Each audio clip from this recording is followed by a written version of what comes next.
Nalingi na salanga na kukakateo mabe na kubuya yango na kusala na bomoi nanga yawe limbisanga limbisa yawe limbisanga na sengi ngolu na yo na bo to beteli nzambe na biso maboko makasi.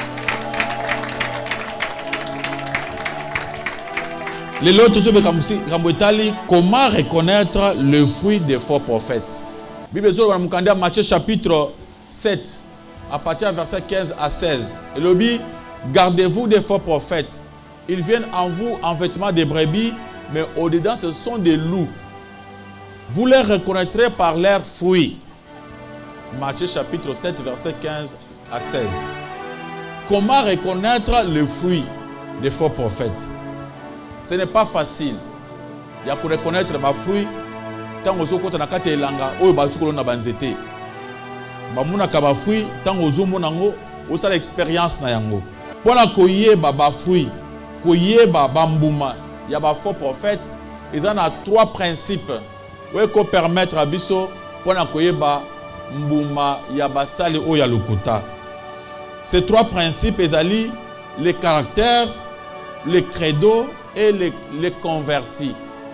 Les caractères, nous lengue sur les caractères, et nous la personnalité, leur façon de se comporter, leur comportement, sur les credo, leur façon d'enseigner, leur fondement. Amen, amen.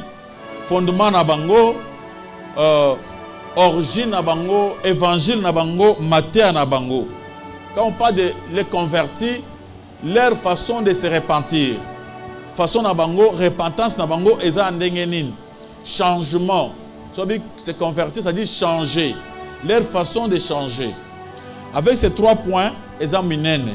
C'est pourquoi aujourd'hui, on va parler seulement d'un point, les caractères. Caractère véritable, il y a personne. Le lenge ba motivation na ye. Ba le lenge ya ba comportement na ye, ba habitude, ba ambition, ba norme nyonso mutu aza nango na kati na ye, ata bombi yango ndenge nini, suka suka yebanaka. Alléluia, alléluia. Caractère na yo, ezali yo. Yango nde zo sala différence na yo na bato mosusu. So na meko ta côté ya définition ya caractère. Babi manière habituelle de réagir propre à chaque personne. C'est-à-dire une personnalité. Caractère, c'est-à-dire manière na yo, oyo osabituaka, oyo salelaka, oyo peut sa différence entre yo na batu mosusu. Ce qui donne à quelqu'un son originalité. Donc, so abi caractère na yo, ezo otali sa originalité na yo. Bako distinguer yo na batu mosusu à partir de caractère. Amen, amen. Donc, ce qu'on va na mutu, okoyeba ye, okoyeba caractère na ye, bako tuna mutu na azaka ndenge nini. Oko repèse en un mot, et l'autre mutu na azalaka. Olobi azaka gentil. Koloba azaka méchant. Amen, amen. Te azaka mutu ba incompréhension. To azaka compréhensif. Donc, à cause de nini, parce que ce qu'on va na mutu, atami bombi ndenge nini, akoyebana. Alléluia, alléluia. Caractère, c'est dire marque distinctive de quelqu'un. Ceux qui peuvent te distinguer des autres. C'est-à-dire marque, vous allez vous distinguer. Vous allez vous distinguer, on a battu moussus. Vous allez vous dire yo, otikali yo. Caractère. Vous les reconnaître par leurs fruits. Les fruits, on a bazoloba, c'est leur façon de se comporter. Amen, amen. Leur caractère. Le caractère d'une personne résume la manière dont cette personne réagit habituellement dans une situation donnée. Caractère nayo, ezali ko résumer façon oyo o réagissaka. Tant likambo songo le parler comme à eboso na yo. Na kati ya situation donnée, na kati ya un moment, tant vous allez quelque part, likambo songo le eye ta façon de réagir.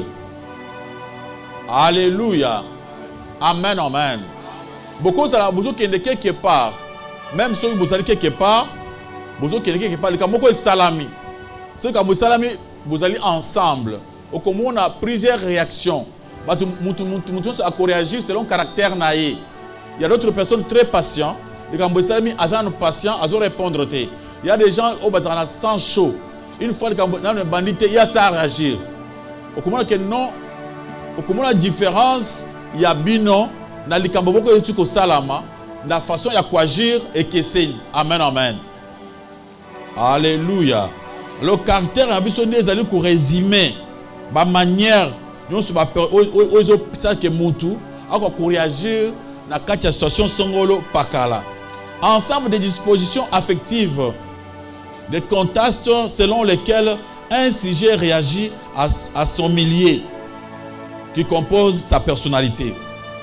Donc c'est ce qui fait que mutu nyonso esika okokozala na likambo moko songolo pakala na likambo la façon ya kotambola na yo na quartier ozalaka bakoyeba yo malamu mwana oyo azaka impoli kwa nini basi ba remarquer plusieurs fois comment on répondaka bato.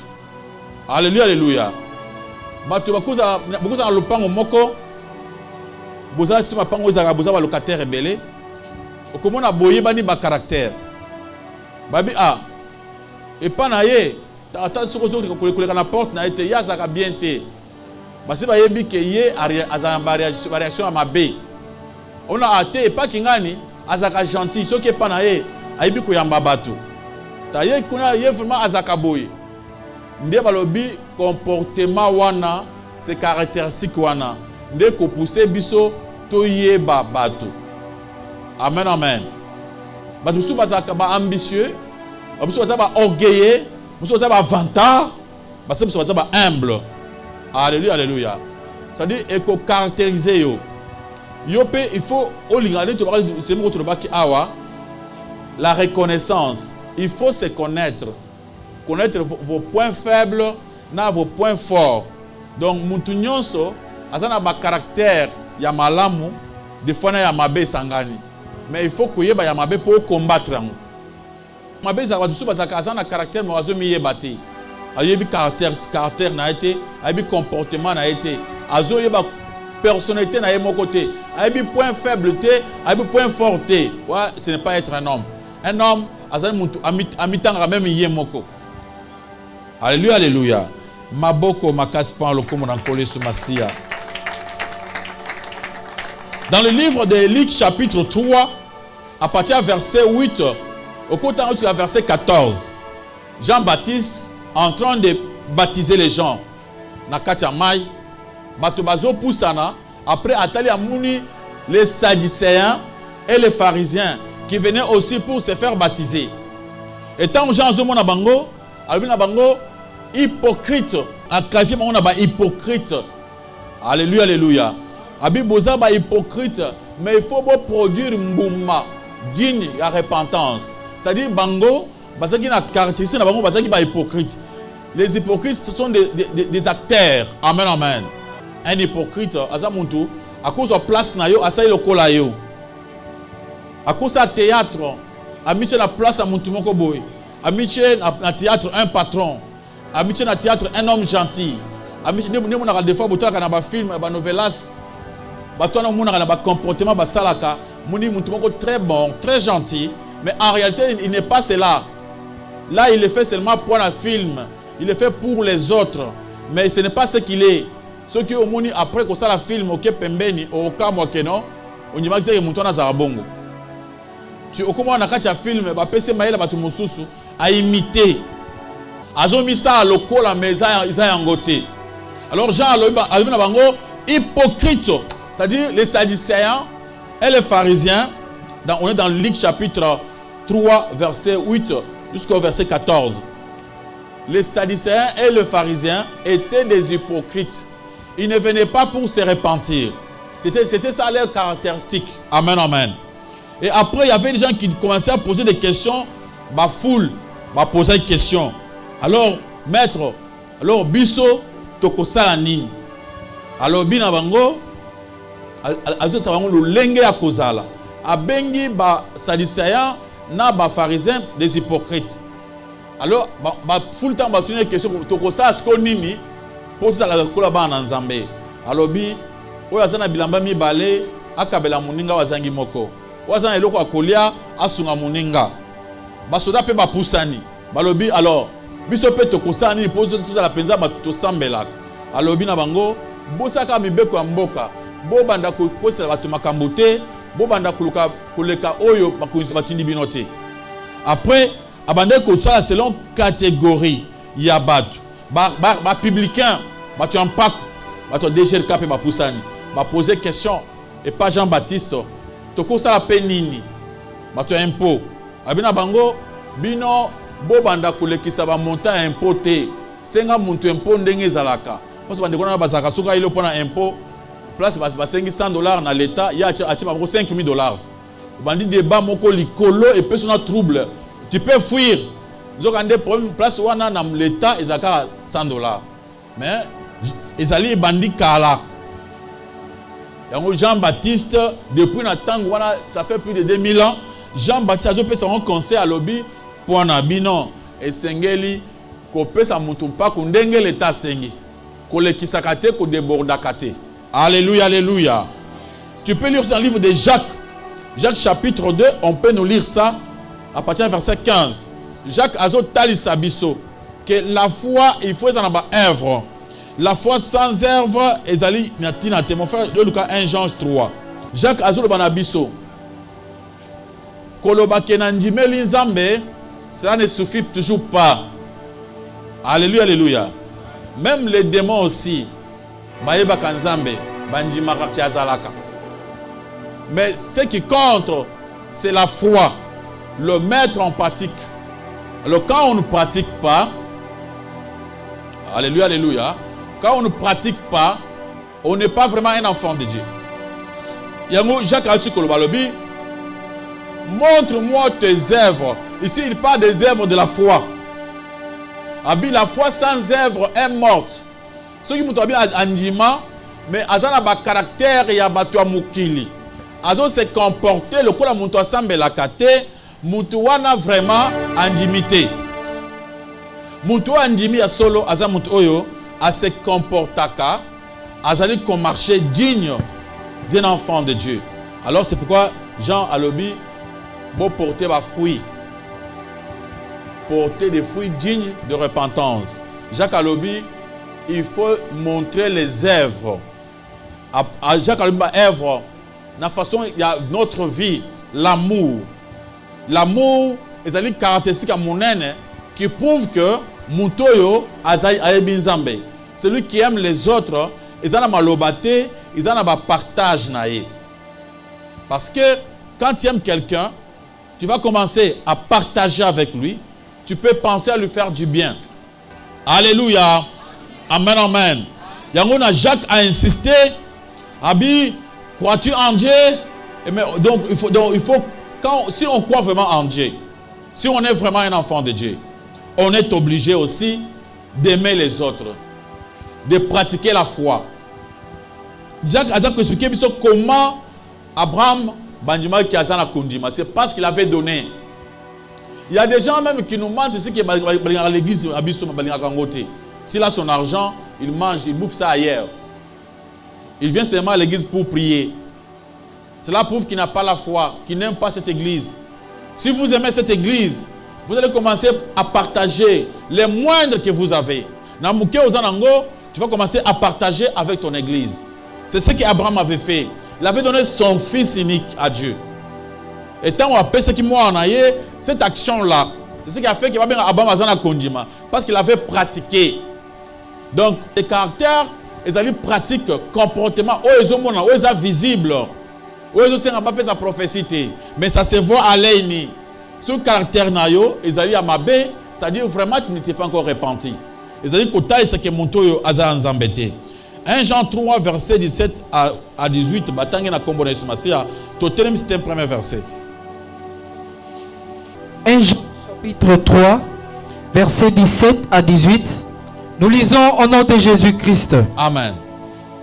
Si quelqu'un possède les biens du monde et que, voyant son frère dans les besoins, il lui ferme ses entrailles, comment l'amour de Dieu demeure-t-il en lui? 18. Petits enfants, n'aimons pas en parole et avec la langue, mais en action et avec vérité. Acclamons pour la gloire éternelle notre Dieu.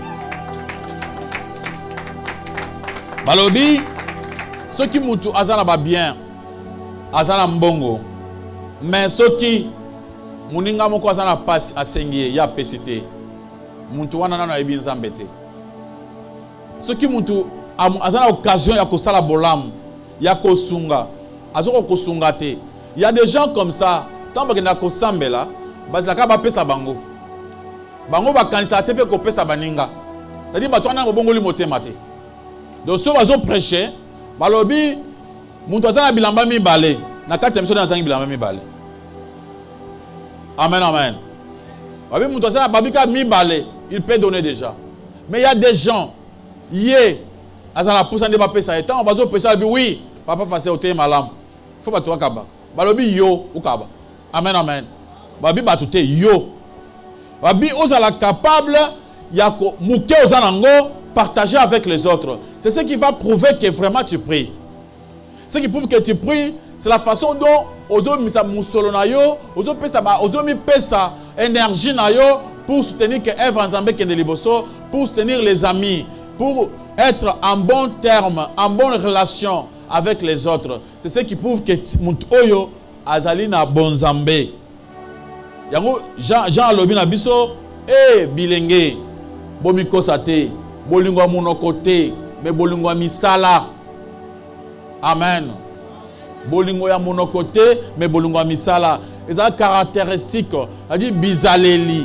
Nde tokoyeba ke oza ya Nzambe ou bien oza ya Satana. Okoyeba na kana bizaleli. Bizaleli ya mabe, ela soza muntu mabe. Bizaleli malamu, est-ce que oza muntu malamu? Ata obombi yango ndenge nini, ya mabe bimaka kaka. C'est pourquoi tokomi yokola mingi pona ba caractéristique na biso komi yokola pona kolinga kotika ba comportement mosusu weza na vie na biso weza malamu te.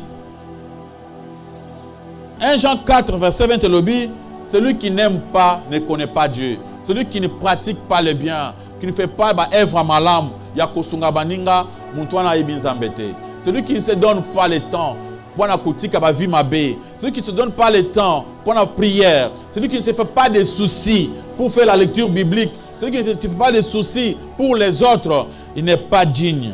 Alléluia. Acclamons pour la gloire d'Éternel notre Dieu. La Bible dit, nul n'est sauvé par les œuvres, mais plutôt les bonnes œuvres sont lesquelles apporte Paul Azul Belabiso. Ils en ont dit à Ephésiens chapitre 2, verset 10. Ephésiens chapitre 2, verset c'est l'objet. Car nous sommes son ouvrage, ayant été créés en Jésus-Christ pour les bonnes œuvres que Dieu a préparées d'avance, afin que nous les pratiquons. Tous à la ouvrage en Nzambe. Koloba, ezate ke pona misala malamu nde komona Nzambe. Ezate ke pona misala malamu nde okende lola. Mais ce qui prouve que vous avez en Nzambe, ezate ngo komi kusala misala malamu. So vous savez misala malamu te, ça prouve que yo pena komi en Nzambe te. Amen, amen. Ce qui prouve que toi tu connais Dieu, c'est ton caractère, ton comportement. Amen, amen. Si vous avez un caractère mabe, vous avez un comportement mabe, cela prouve que non, vous êtes bien embêté. Mais ceux qui bizarrent les âmes à l'âme, le comportement, c'est-à-dire, ceux qui ont bien âme, Nzamba kocha bizarre malamu na kati na yo. Mais le ko la bizarre malamu za kati na yo, c'est-à-dire nano ye bien embêté pose bizarre liwana. Amen, amen. C'est pourquoi il faut au mitala. Est-ce que yo za parmi bato ye bien embêté? Colossiens chapitre 1 verset 10. Et le dit, marchez d'une manière digne. Marchez d'une manière digne du Seigneur. De lui être agréable. Donc, essayez ton marché dans le lengue zambalingak. Tout ça agréable. Est-ce que tu te fais ce souci? Est-ce que comportement na yo? Eza ya muto za agréable pas dans Zambé? Il faut quand même se poser la question. Est-ce que comportement na yo? Eza ya muto ya bin Zambé? Jean chapitre 15, verset 8, virgule 10. Yesu azoloba ke esengeli tobota mbuma ebele mpo Nzambe akumisama. Esengeli tozala ba caractère malamu ebele mpo Nzambe akumisama. Parce qu'il y a plusieurs caractères. Il y a bato izali ebele, mais il faut tozala na bango koko bato moko bazala bato moko balingaka. Amen, amen. Bato moko bazala bolingo. Des hommes sociaux. Un caractère d'un homme social. Être quelqu'un de social. Attentionné. Amouna rappel, si vous avez un problème, vous avez attiré. Zambalobi photo buta bambuma ebele. Alléluia, alléluia. Il ne faut pas être de beaux parler. C'est parce que vous avez loba biloba loba. Nous sommes loba kaya malongé zalakate. Ils sont des caractères. Mais biso yesalobi bota mbuma ebele pour que Dieu soit glorifié. Alléluia, alléluia. Amen, amen. Être des gens apaisants. Montrer que habiter à ce type bien. Même s'il y a un problème, il est apaisant. Alléluia, alléluia. Amen, amen. Ce n'est pas cause de l'abattement brutal. La brutalité depuis que Osambe là. Nan otiki point wanate. Vous voyez toujours un homme toujours brutal. Une dame brutale. Vous êtes trop bavard. Toujours de beaux parler au lobaka lobaka. Babi tout ça la lana koloba. Toyoka mingi. Mais il y a des gens comme ça. Aux autres ils parlent trop. Après ils parlent trop mal. Alléluia, alléluia. Amen, amen. Maboko makaspan lupu encore sur Masia. Faut être un homme amical, un homme qui aime des gens, qui sait soigner ses relations. Alléluia, alléluia. Donc il y a beaucoup de caractères, beaucoup. On aura le temps de bienveillance, de la joie. Azara mutumo papa so kutana ka ba akopesa ka joie. Azara esengo Mama wana azara mutu esengo. So croiser ka okena esengo. Mais il faut pas que ça mutu so mutu croiser yo akema mawad non. Alléluia, alléluia. Amen, amen. Nous avançons. Il faut tobunda pour la cause babi comme mon toit Saint-Esprit a changé kana 4. On ne peut pas changer à partir de l'Ibanda. Pour changer, c'est à partir de l'intérieur. C'est notre intérieur qui devait changer d'abord. Est-ce que mon thème na 4 c'est changeant? Est-ce que tu as vraiment changé à l'intérieur? Philippiens chapitre 1, verset 11. Alors, rempli du fruit de justice qui est en Jésus-Christ. Kotondi sama na mbuma ya molim. Mbuma ya justice. Mbuma ya boyenge beni. Où est-ce na kati ya Yesu Masi? Tu peux lire ça. On peut lire encore dans le livre de Galates chapitre 5, verset 22 à 23. Ici on parle le fruit de l'esprit. Le fruit là, parce que quand ça sort à Sambeli, et qu'on y a parce qu'à parler en langue, ce n'est pas, ils ont parmi les fruités. Ce qui plaque, c'est que mon toit dans mon centre, ce n'est pas de parler en langue. Ce qui prouve que mon toit dans mon centre, ce n'est pas de prophétiser. Dans la Bible, apôtre Paul a sali, il a parlé des fruits de l'esprit. Fruit moko, ils ont esprit. Ils ont 9 parties. Il commence par la joie. La joie. Amen, amen. Quelqu'un qui a l'esprit de Dieu, quelqu'un qui prie, un véritable enfant de Dieu, a la joie. Mais il faut prophète, celui qui a l'esprit de Dieu, il a l'amour. L'amour, ce que vous avez en côté, il y a le côté, mais ce que vous avez en olinga quitté. Au côté, ça monte bolingo, à koye bayo kaka ke ezaki alukuta. Amen, amen. La bienveillance. On peut encore de la maîtrise de soi. La fidélité.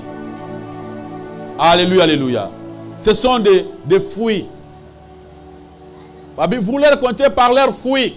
Apôtre Paul nous montre les fruits comme joie, comme amour, comme le caractéristique, la maîtrise de soi, la tempérance. Ça s'appelle le fruit de l'esprit. Pour connaître les faux prophètes, ce n'est pas compliqué. À partir de Bambouma Oyo, okoyeba que montoyo la patience est le fruit qui prouve que montoyo asambelak. Mais il y a des gens impatients. Des gens impatients, ils ne se sont pas encore convertis. C'est-à-dire, et là, qui c'est qui est vraiment dans nos bongoli motématé à partir d'impatience sous un angle. Et ça le fruit.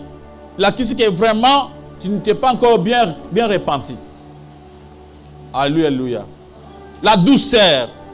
Il faut être un homme doux. La douceur. C'est ce qui montre aussi, ils ont une caractéristique. Oh, il faut prophète, mais ça n'a pas des humbles. Être un homme humble. Pas être un vantard, un orgueilleux. Les caractères de faux prophètes sont souvent des vantards, des orgueilleux. Mais mon akaka likolo. Alléluia. Acclamez pour la gloire de notre Dieu. Et la prédication n'est pas seulement prêchée pour les faux prophètes. La prédication est prêchée pour vous. Peut-être les faux là, c'est toi. Amen, amen. Peut-être les faux là, c'est toi. Regarde-toi bien. Est-ce que tu es comme un orgueilleux? Si tu es vraiment un orgueilleux, vous allez mungimina bango. Bato lolendo. Biso bato awa lolendo te. Awa komi kitisa. Amen, amen. Mamanzambe trop ma pécaté. Ma péca trop te. Hein? Trop fêtard. Il m'a fait trop. On a bato balingi kaka makomelia komela kosepela. Mamanzambe za mamwana te. Amen, amen. Alors, dans 2 Pierre, chapitre 1, notre premier à côté de la biso, verset 5 jusqu'à verset 8. 2 Pierre. Nous lisons au nom de Jésus-Christ. Amen. À cause de cela même, faites tous vos efforts pour joindre à votre foi la vertu, à la vertu, la science, à la science, la tempérance, à la tempérance, la patience, à la patience, la piété, à la piété, l'amour fraternel, à l'amour fraternel, la charité. Verset 8. Oui. 8. Car si ces choses sont en vous, ils sont avec abondance, elles ne vous laisseront point oisives ni stériles pour la connaissance de notre Seigneur Jésus-Christ. Il y aura une Bible Zoloba. À cause de cela, à cause de ce que nous vous prêchons, à cause de la prédication d'aujourd'hui que vous écoutez, faites tous vos efforts. Il faut faire un effort. Amen, amen. Vous avez un comportement méchant, tu peux changer. Tu peux prendre la décision. Pour la condimanayo, ils ont la peine à douceur. Babi, à cause de cela, faites tous vos efforts pour joindre à votre foi la vertu. À la vertu, la connaissance. Donc, au kokiko bakisa na condimanayo. Ba comportement, ba caractère musuya bien. Au kokiko bakisa na condimanayo, boyebi. Tu peux apprendre. Mon peuple périt faute de la connaissance. Amen, amen. Donc il faut même, cette connaissance, il faut commencer par toi-même. Connais-tu d'abord toi-même. Miyeba nan. Miyeba ozanani. Ozagana lengenin. Est-ce que ozaka mwana ya ba passer en Zambé ou bien va passer à Lokuta? Sa façon d'agir et la kisakanin. Vos opinions ou le pesak. À la connaissance, la maîtrise de soi. Bananzamba, alléluia. Un véritable chrétien a la maîtrise. Avoir la maîtrise de soi, c'est plus que toute autre chose. Bible dit que, seulement lobby, mon toit a la maîtrise de soi. À l'équipe générale, donc, le fait seulement de se maîtriser toi-même, c'est plus que beaucoup de choses. Il faut avoir la maîtrise de soi. Avant de parler, avant de dire quelque chose, avant d'agir. La maîtrise est quand il y a plusieurs abisso. La maîtrise karakango. Il faut demander à Dieu, prier pour rejoindre à votre foi la maîtrise de soi. ne faut pas rester avec une foi comme ça, sans maîtrise, sans vertu. Alléluia, alléluia.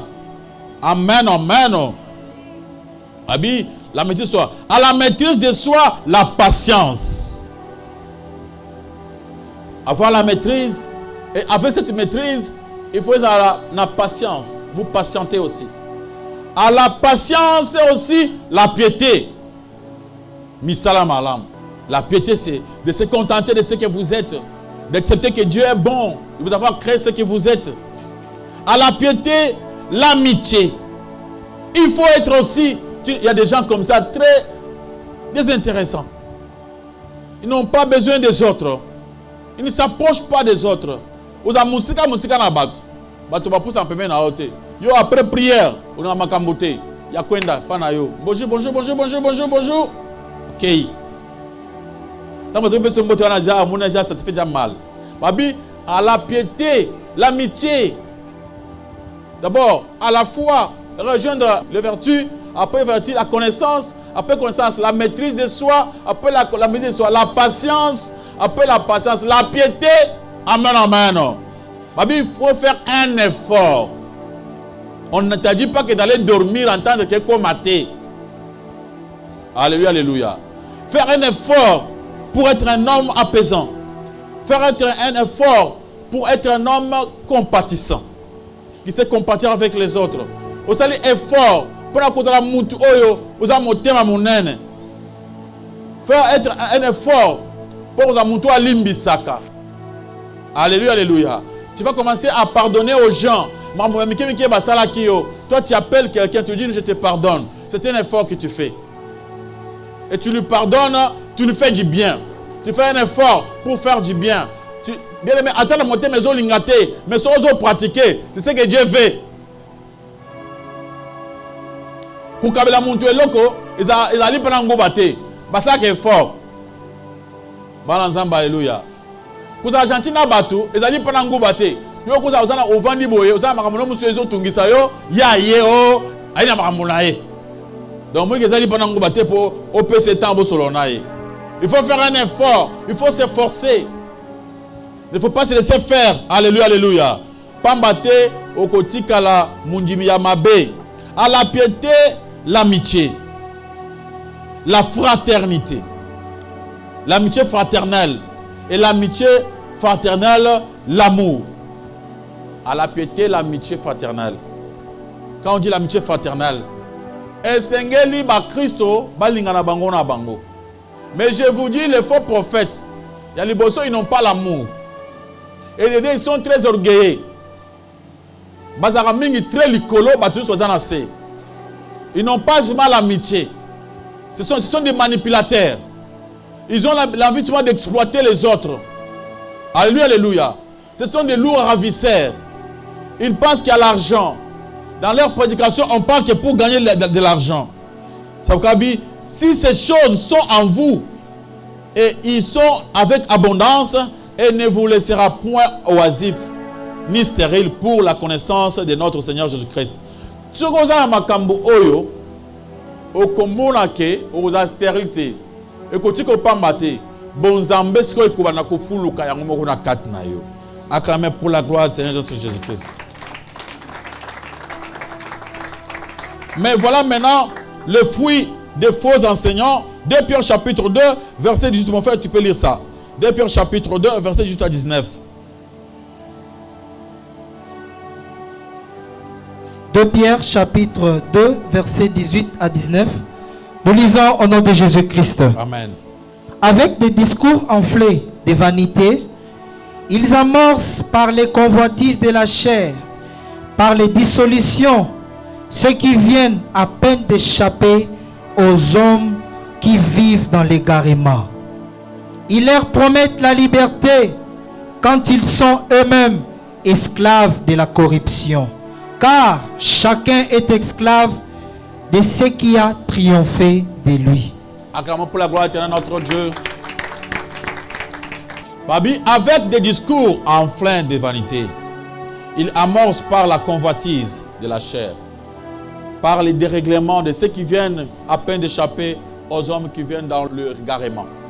Donc, faux enseignants, pesaka discours na bango et tundisama na makambo ya pamba. Dans leur prédication, on va parler makambo ya voyage. Dans leur prédication, on va parler makambo ya mabala. C'est ce qui importe. On va parler que de l'argent. Dans leur prédication, on va montrer sur les choses de ce monde, des choses inutiles. Et dans leur prédication, on parle que des choses, mais on ne parle pas de la vie éternelle. C'est à cause de makambo oyo, bazo lembisa batu bazo ndima bazo mi pesa. Ba faux prophète ba promettre la liberté pendant que bango moko baza liberté wanati. Ba moko baza ba esclave, il y a corruption na bango, mais en train de promettre la liberté. Verset 20 et tout monde awa bandimi na bango basakande nini. Ici bazo baboy. Soki muntu asaka ngama kina nzambe. Amen amen. Alléluia alléluia. Ukangama kina nzambe. O marché na nzambe. Oye kostrope ozongi na sima.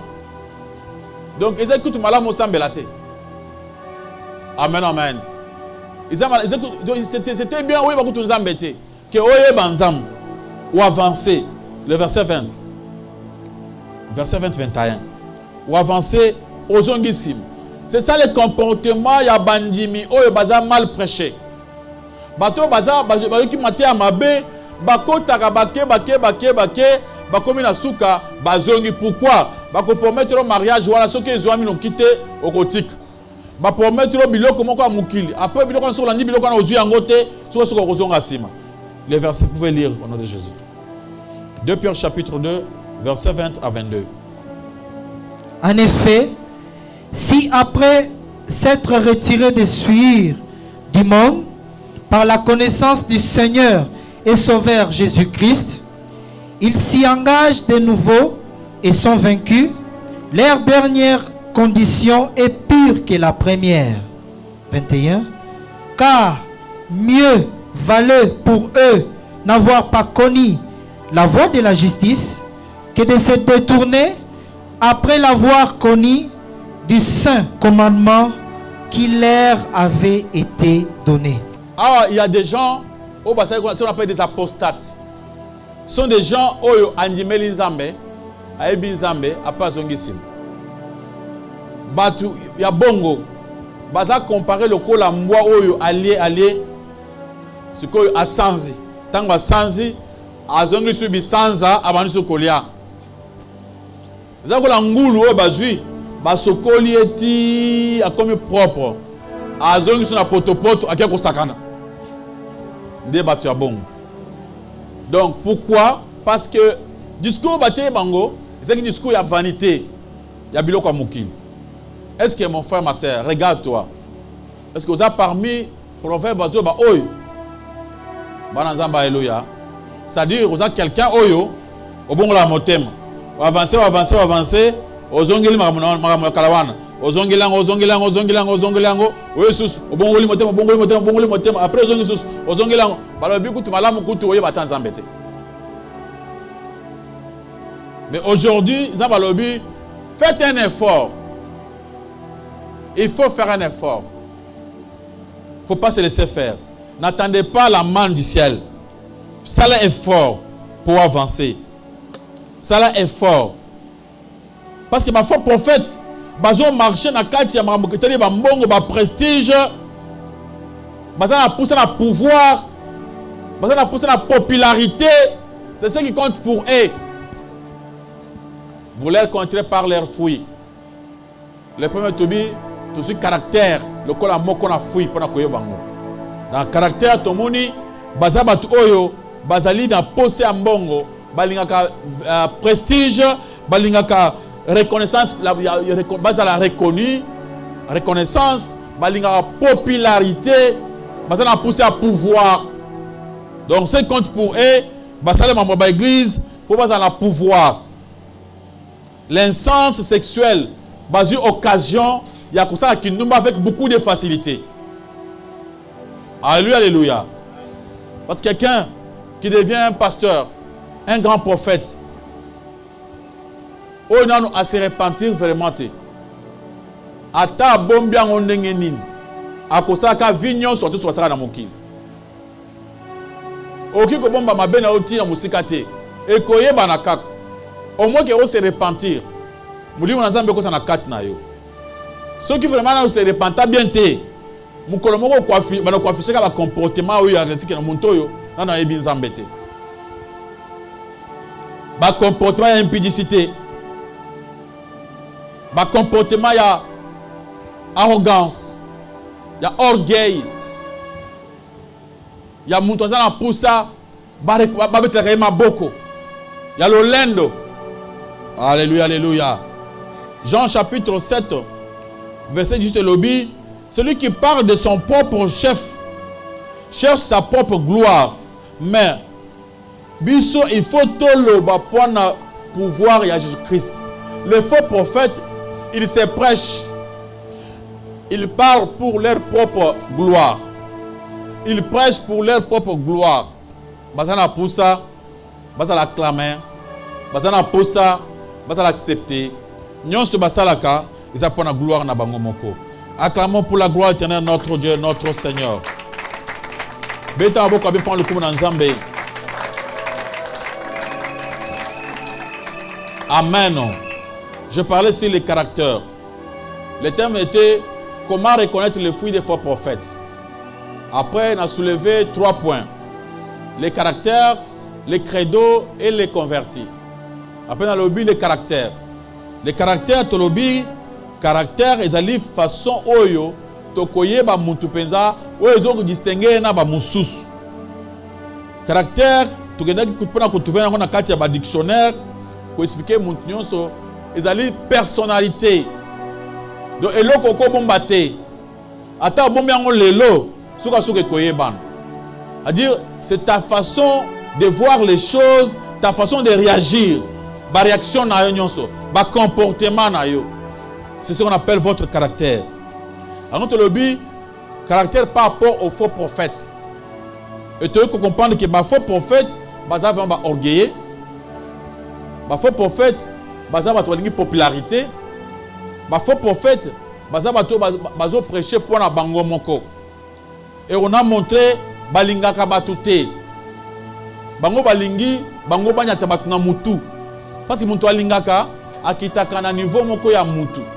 Tant on a balingaki biso, moi na Nzamba yaki a marché na biso sika moko, ami kiti sa tambol na biso. Mais bango balingaka basa na likolo, banyata batuna mutu. Alors on a expliqué, on a essayé de parler sur les caractères. Autant ici que quand on parle, ma chère, ils ont un faux prophète, c'est pour toi aussi. Il faut omiter là. Na ba caractère auto lobby awa. Autant na mukanda à 2 Pierre chapitre 1 verset 5 à 8. Auto lobby makambo ya maîtrise de soi, patience, amour, piété, il faut autant. Est-ce que biloko na na 4 verset 4 na oté. Et kozalate un apostate oyo azalaka. Akena mamu na Nzambe liboso après azongisima amtusu na kacha poto ami baluli lisusu. Amen, amen. Alléluia. Maboko makasi pan le komo na nkolo Yesu Masia. Milolo, milolo, milolo, milolo. Tozo le kanbango pona ba question na thème oyo ya caractère.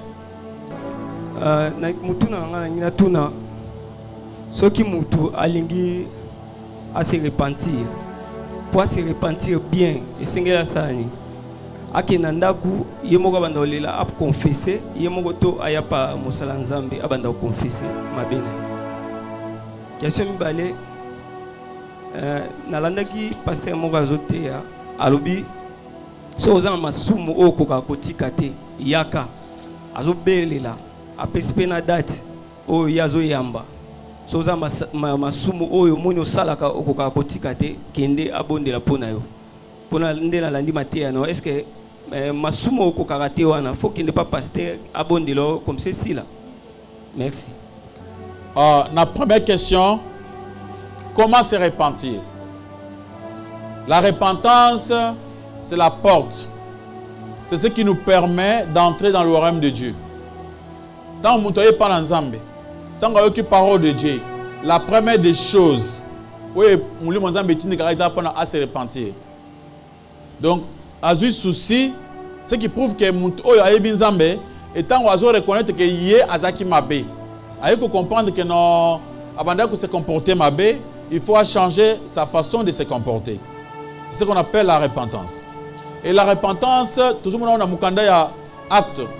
Vous voyez que plusieurs de ceux qui avaient écrit, ils venaient confesser leurs péchés. Et plus grand nombre de ceux qui avaient pratiqué de l'art magique venaient déposer Bakis na bango. C'est-à-dire des gens qui vont se repentir, qui vont écouter la parole de Dieu, qui vont écouter acte, la repentance.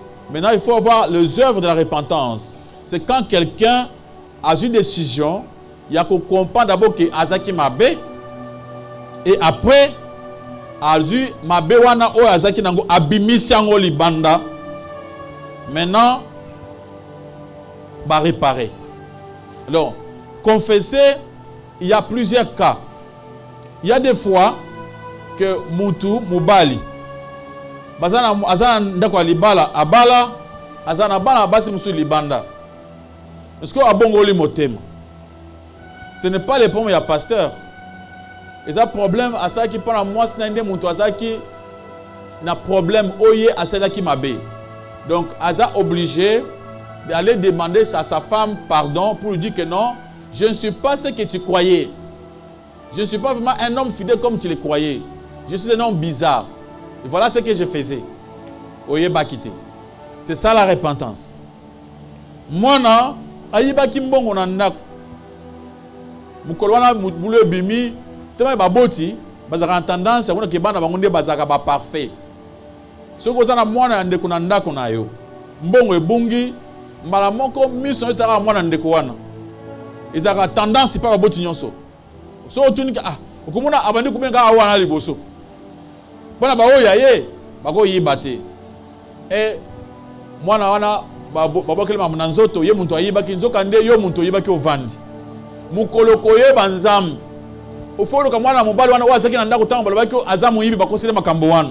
Il faut que nous yebise que non, mukolo wana ce n'était pas toi, c'était moi. Amen, amen. Oyebisi.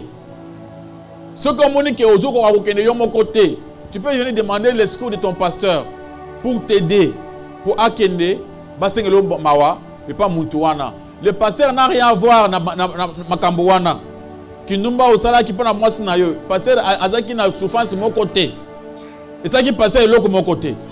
Yo muntu iba kimbongo ba finga ki muntu mususu. Yo tu le pana ngai et ça est l'autre côté. Amen, amen.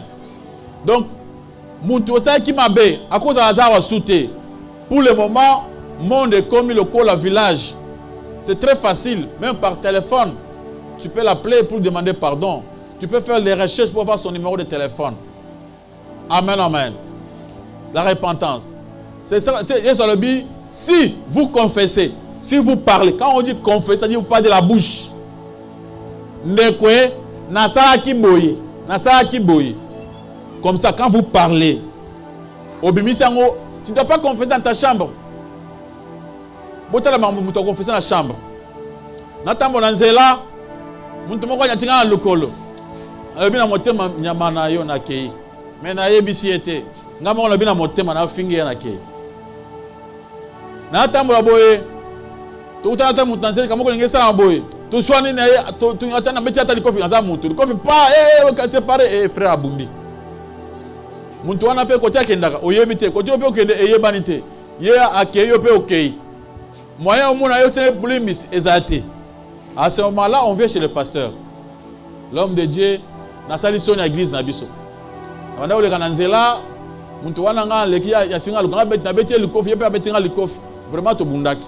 Ah frère, yo na nous patience te. Te vraiment côté wana vraiment na zo ki angote. Nzamba limbisanga na moni na lingi le côté. Oyibaki. Nyonso salaki, il faut les parler comme ça. Alors, il y a d'autres péchés. Les faits seulement de voir une femme, même un homme.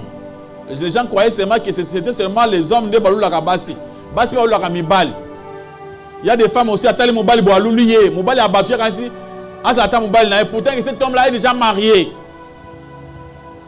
Il y a aussi des hommes qui regardent des femmes comme ça à l'oublier. Le fait seulement de regarder une femme et de penser mal impudicité na kati ya mutu na yo, déjà c'est déjà impudicité, c'est déjà adultère. Là quand tu vas te poser pour prier, ce sont des choses que tu vas commencer à demander pardon à Dieu toi-même. Amen. Pour cette femme-là, yo autant qui va se bénir et comment qui bongo. Comment tu vas aller dire ça qui? Tu vas te mettre à genoux, demander pardon. Mais c'est comme une routine. Et comme mon message nous. Yo gokumuna moi c'est abattoir les kate autant la kami sur ma baie. Là tu peux demander au pasteur papa je ne comprends pas. Au ça comportement ni ne comme dans ngai. Ngai ka moi la battu moi c'est abattu faut na je ne comprends pas. Doit confesser. Et quand on ose confesser, et on peut sur ma casse, et on peut sur résistance. Moi il y a aucune. Yes lobby, si vous confessez, je suis juste fidèle pour vous le pardonner et vous purifier. Maintenant, je suis un peu sur ma coquille. Il y a qu'au marché. Alors, c'est pourquoi, à lobby, la repentance, c'est la confession. Quand vous confessez, c'est-à-dire vous avez reconnu d'abord que c'est là que les gens m'abaissent. Il faut changer. Mais avant de changer, tu vas tout dire. Qu'est-ce qu'on a dit là? La repentance. Alors, la question, deuxième question. Le pasteur a lobby, batu nyonso, oye bazo otika masumute, bae panae. Pour ya sa nini? Abonde la masumo ici là. Non. Bien, moi Galates chapitre 5. Avant batanga ba fruit à esprit. Dans Galates chapitre 5, batanga na ba fruit ya nzoto. Galates chapitre 5, commencer à verset 18. Au Komona, on va nous montrer ba fruit ya nzoto. Et après yango, qu'est-ce qu'on a ba fruit? Il y a esprit. Galates chapitre 5, verset 18. Si vous êtes conduits par l'esprit, vous n'êtes point sous la loi. Or, les œuvres de la chair sont manifestes. Ce sont l'impudicité, l'impureté, la dissolution, l'idolâtrie, la magie, les inimitiés, les querelles, les jalousies, les animosités, les disputes, les divisions, les sectes, l'envie, l'ivrognerie, les excès de table et les choses semblables. Je vous dis d'avance, comme je l'ai déjà dit, que ceux qui commettent de telles choses n'hériteront point du royaume de Dieu. Aucune balobi, on appelle tous les péchés les œuvres de la chair. Comment pasteur Akobo de la Ponanga pour entrer Kindumba? Kindumba, pour sawana, ils allaient pour ça mutu sa botamina. Parce qu'un homme normal, azali oyo azaka attiré na moisi. Moisi normal, aza oyo azaka attiré na mobile. Il y a un exemple au pendant peut-être ça que ceux qui aux yeux courant négatif na phase, phase na naître. Ceux qui ont tout ici en go, il n'y a pas eu de réaction, ils ont phase ya faux, mais ils ont naître ya faux. Vrai ou faux? Ceux qui moi la mobile ya solo, zamba kela, azaka tiré na moisi. Moi la moisi a bien on zamba kela, moi la moisi mobile, azaka tiré na mobile. Ceux qui ont la mobile, il y a des tiré na bangote. Voilà, c'est normal. Des hommes impuissants. Il est malade. Il faut qu'il ait un traitement. Il n'est pas créé.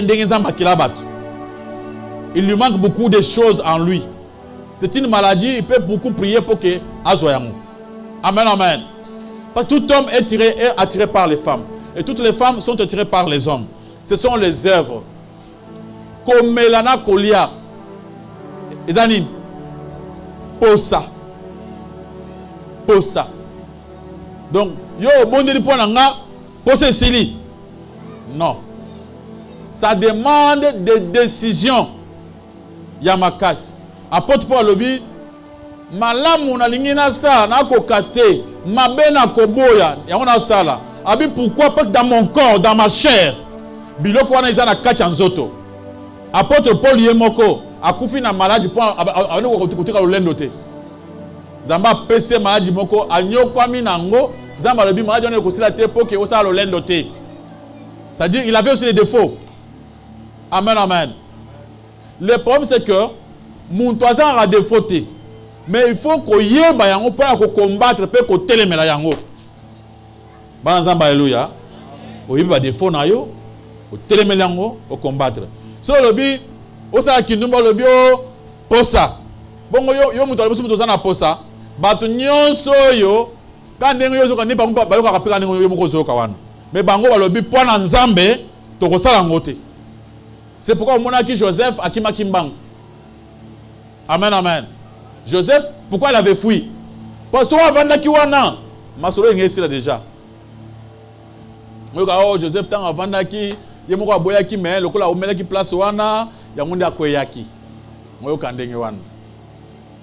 Amen amen. Alléluia. Komona te que David azaki liboma tant akweyaka na Batseba. Seulement l'erreur seulement ya kota na douche.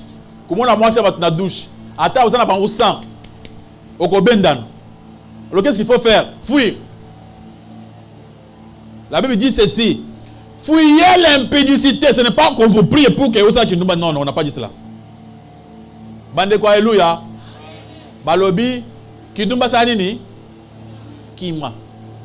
Ce n'est pas, oh, je passe chez le pasteur, lui il va prier pour moi, maintenant moi, non, au quoi tu vas tomber. Donc on fuit cela. On ne se crée pas des occasions, il y a des opportunités, il faut créer au quoi na ceux qui osaki mutamilangwa. Banobe la masanga makasi. Na lo bakana banobe la masanga. Avant na bongo la motema. Azaki na kolala te so na meli masanga te. Do so na meti nzo santi lokola nzo manke loko moko sauf moko lokola bwana asa na pusa libela mama na bango. Mais tango na komi koma makambo na nzambe. Akena nga avant na boyaka. Parce que na yeba ke mukola ko sa so erreur. Est-ce que vous pensez que son amélé boy kokota te? Ba nzamba alléluia. Yo kan so azuma sanga china monoko kokota te. Ekota. On rappelle na melango pe écoute. Mais na bundaka.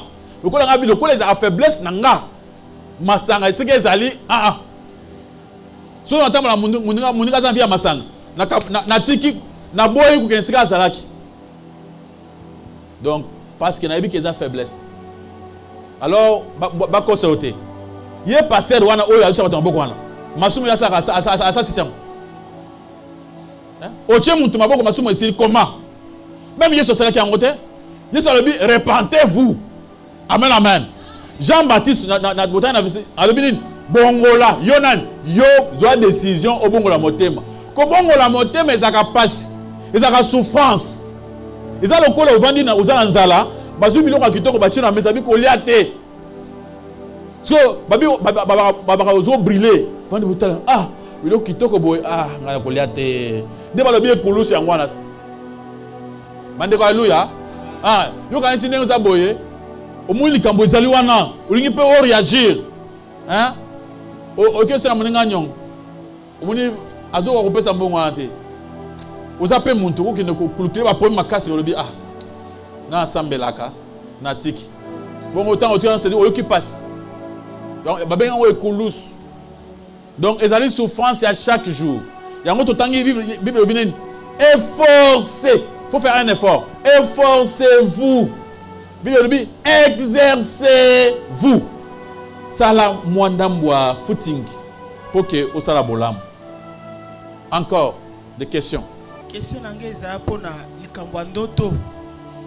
Est-ce que ndoto mutu akokolota exemple que mobali aza liboso na yo aza mobali na yo to mwasi oyo na tongo amoni mobali pa bala andimi réaction ni mutu akoza nango na monde ndoto ou bien akoko ça il a pe parole ndenge parole ezolo ba ke prophétie il faut ezala batumi balemi satu ou bien ndoto mutu akoko réagir ka loti ngomba moko a réagir.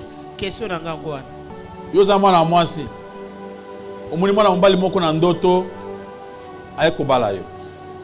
Olobi ah Esaïe. Esaïe. Okomi place azande kolekela kosaba démarche na yo, oleki opese mbote na tongo, opese mbote na pokwa parce que yo déjà obi na ndoto omonaki. Ata omoni aza na fiancé musobi te wana ayete ngai nde na monaki na ndoto. O ba pese nga prophétie ke yende mobali na ngai. Amen, amen. Mwana mwasi moko na yebi malamu. Abana ko sambela za jeune elenge. Amuni na ndoto na prophétie elenge mususu za na kati église wana ke yene mutu akobala ye. Alota ndoto wana yepe ayeko ma prophétesse ma fi wana. Amuna ba vision, fi garçon kaka. Garçon abeti match poto eye o. Ake poto. Fi alobi, lokola ake poto boy. To bana ba démarche. Abiso non chéri ko banga te, na bana ba démarche pona yo. Yo zanga yo donga na mukile ka yo.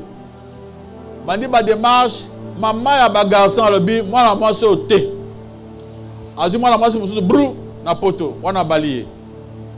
Ye alobi non, baso mwana c'est là kaka oyo so to vana ete na ko boye so na boye na ko yasi ko bala ye. Bambula. Mais ne posez à terre, oui.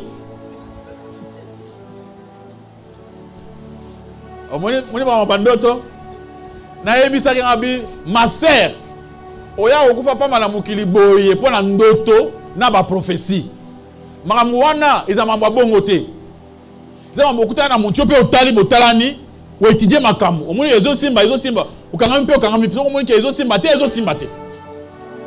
Amen. Mais ça ne sont koti ba ma souté. So koti okumu ko jembela muninga libela. Akene bo jembele ka. Tu ba fi ba za makasi libanda. So asa tshelo ko na kati. Wana fwa jembelo ka. Pour ça soni. Ndeba zoba bokiba na bandoto. Ba sataniste. Je vous dis la vérité. Ba sataniste, ba magicien, ils ont des capacités ya couper son ndoto. Alléluia. Je vous dis vrai, ba sataniste, ba franc-maçon, ba puissance ya ténèbres belewana. Ako ko pe son ndoto, so croiser yo atelu ka boti, abino mama so rotanga. On a até ba mari de nuit, ba mari spirituel, ba femme spirituelle. C'est ça bando ki ba envoûter yo. Parce que ayo na esprit. Parce que akuto esprit na yo. Alors yo monisko esprit kutani. Baso libala moko ya monde à ténèbres. Ale mamoko otikali collé o na muni ndoto ya balingai. Na muni ndoto ngana ye. C'est-à-dire kozala ngana ye te. E koza pe ya bandoki. Et ceux qui ont gardé ngo au koti boy, muni keza libala na yote. Bana nzamba alléluia. Obi hein. Batu su basala bakisi. Kisi on ezalaka. Ucha tembete. Tango makambo christianisme kusamba ezaki makasi na Congo te. Mwana mobali akoki ne panganga ba pese biloko moko. Ayal akutana mwana mwasi apese ka mbote. Ka mbote asimi na luboko wana. Mwana mwasi agumuna ba ndoto ka yiye kaka. Oye yolele kuna ndena sima. Ndena sima. Yango ba fi bakomaki o pese mbote ba merci. Kwa pese mbote faut ça na osir. So ça na osir te aussi bien à bon côté. Mais biloko a ti le ezali. Pour na ba mibali pe batira bango yango balanda rapport na sima bongo. Amen. Alors il faut faire attention. Makambo ya bandoto mo ndoto bongo benga pasteur, benga ngai. Alors pas pasteur. Ah oui. Na mo ndoto moko ngana frère kinga to balana. O mo nyango ndey nini. Na mo ndoto balana penza pas fait penza la tinga penza le pété. Na koyebisa ke koyebisa ndoto wana te bomba yango ukenda ulikatanze ya lekate nzambe yemo kwasa poke ekokisama pe ma monsieur zaka ba fi muso bazaka balula ka trop. Le problème c'est quoi? Bande olanga basi mwana mwasi achaka déjà image ya mobile na mutu na été ba fi ebele bazonga sima.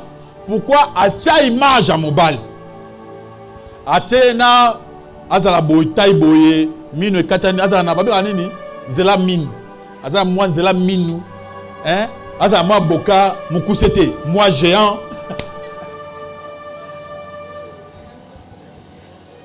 A pesi ba bilo konyo so na tie sili.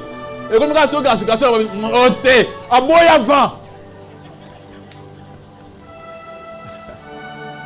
Parce que au bosani ke yo salaire, oh ba ponela yo wana te.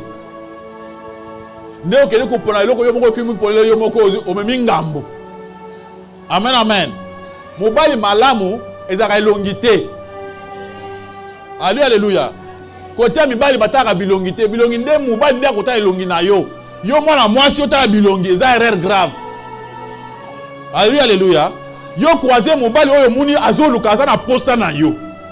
Eza bien mobali parce que mobali nde mutu faza na posta mwasi. Yo mobali aza na posta ote. Yo poni wana amuni yote ayebi yote atali bazo mona yote. Au fur et à mesure aux autres talaye, au tient on a ba prière, au lotindo tumba la moko. Amen amen. Zamba sa bisongolo. Maboko makasi pa lukumu na kole sumasi.